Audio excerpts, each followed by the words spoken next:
Penny's Big Breakaway is also Evening Star's Big Breakaway. It's the studio's first game since their formation in 2018 that included many members who helped create Sonic Mania. It also sees the studio move from the 2D space into 3D.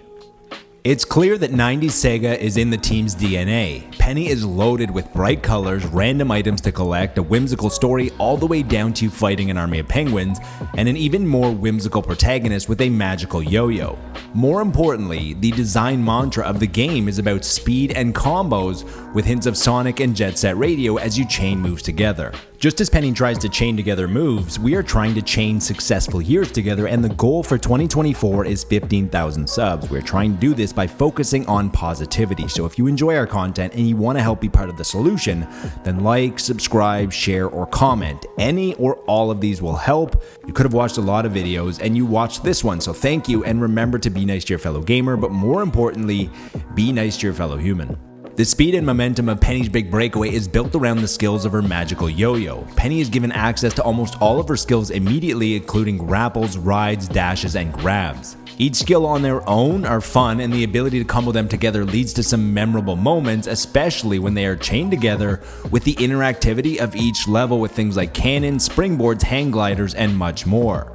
There are also some smart design choices that force you to maintain the momentum and experience the game as intended, like the penguins of the law who are trying to capture you. Each level is gigantic and gives constant glimpses of secrets to find an alternate path to discover. For the gamer who does love to find everything, including hidden items on each level, this is a cornucopia of replayability.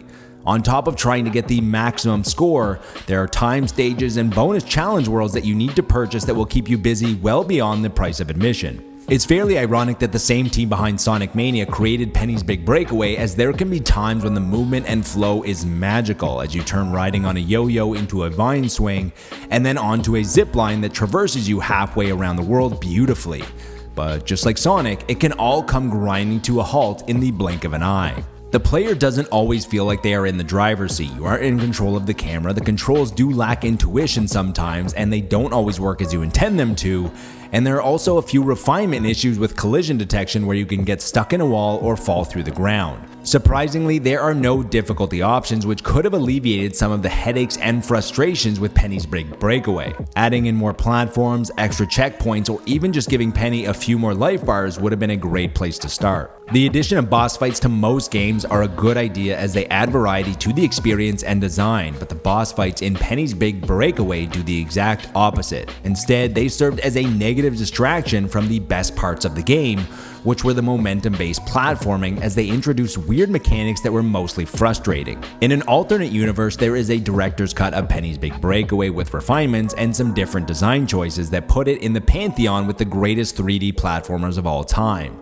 Now, unfortunately, Penny's Big Breakaway is held back from greatness by some frustration due to lack of refinement, polish, and occasional weird design choice. However, the good news is that the positives greatly outweigh the negatives, and during the moments where everything clicks together, Penny's Big Breakaway is magical.